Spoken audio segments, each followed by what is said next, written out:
Thiruvananthapuram Mundela Rajeev Gandhi residence welfare സഹകരണ സംഘം മുൻ പ്രസിഡന്റ് മോഹനകുമാരൻ മരിച്ച നിലയിൽ കണ്ടെത്തി. മൃതശരീരം കണ്ടെത്തിയത് അമ്പൂരി തേക്കുപാറയിലെ റിസോർട്ടിന് സമീപത്തു നിന്ന്. തിരുവനന്തപുരം പൂവാറിൽ വിനോദസഞ്ചാരികൾക്ക് MDMA നൽകുന്ന സംഘത്തിലെ പ്രതി പിടിയിലായത് പള്ളം നിവാസി സ്വദേശിൻ. പോലീസിന് ലഭിച്ച രഹസ്യ വിവരത്തിന്റെ അടിസ്ഥാനത്തിൽ നടത്തിയ പരിശോധനയിലാണ് ഇയാൾ പിടിയിലായത്. കൊല്ലത്ത് പൂജ നടത്തുന്നതിനെ ചൊല്ലി സംഘർഷം. പോലീസും ഒരു വിഭാഗവും തമ്മിൽ ഉന്തും തള്ളും ഉണ്ടായി. പെരുമ്പിരുത്തി മലനട ക്ഷേത്രത്തിലെ അടവി പൂജയുമായി ബന്ധപ്പെട്ടാണ് തർക്കമുണ്ടായത്.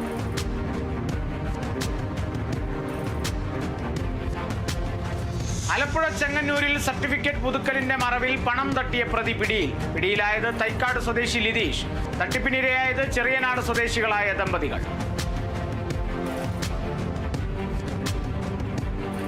തിരുവനന്തപുരം നെടുമങ്ങാട് CPIM ഏരിയ സെക്രട്ടറിയായി KP പ്രമോഷിനെ തെരഞ്ഞെടുത്തു. DYFI ജില്ലാ സെക്രട്ടറിയായിരുന്നു.